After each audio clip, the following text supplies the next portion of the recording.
My name is Nichele Calhoun, and ECMO saved my life. In May of 2010, I was 5 months pregnant. I went in for a checkup with my doctor and was told that I had pulmonary hypertension, and I was sent to a specialist. Shortly after I had Christian in October, my body shut down. I had trouble breathing, trouble walking, my heart began to fail. Got to the point where they could no longer treat me and referred me to New-York-Presbyterian. Nichele was coming in and out of the ICU quite frequently for exacerbations of her pulmonary hypertension. She'd come in, she'd have fluid taken out of her, be able to leave the ICU, but she'd come back not too long afterwards. Finally, she came to the ICU at a point where we could no longer get the fluid out of her, and her heart was really failing. Trying to prepare everything mentally to tell my kids, not to tell my kids. I was terrified because I knew inside that my body was failing, but I still tried to stay strong for them.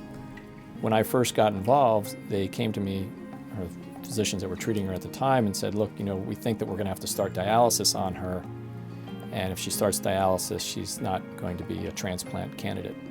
And of course, what she needed was a lung transplant. That was really the only thing that was going to save her. So we saw a great opportunity to take somebody who was probably not going to get a lung transplant, make her better while she was on ECMO, and then make her a better transplant candidate and save her life. They came in and explained to me about this new machine called ECMO that I had never heard about in my life. ECMO is extracorporeal membrane oxygenation.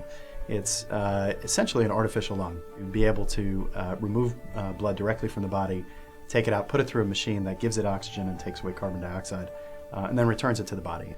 The role of ECMO was to be able to reverse the effects of the pulmonary hypertension so that we could get her back into shape, get her kidneys functioning better, and allow her to maintain her transplant candidacy until lungs became available. After 19 days of being on ECMO, I built up enough strength to handle my transplant.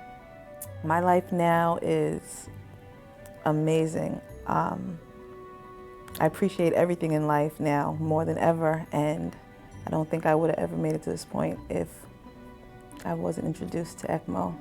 It's a lifesaver. It saved my life. It makes us all really happy to know that Nichele is doing so well and has returned to all the different things that she loves to do, especially taking care of her kids. I can do everything now.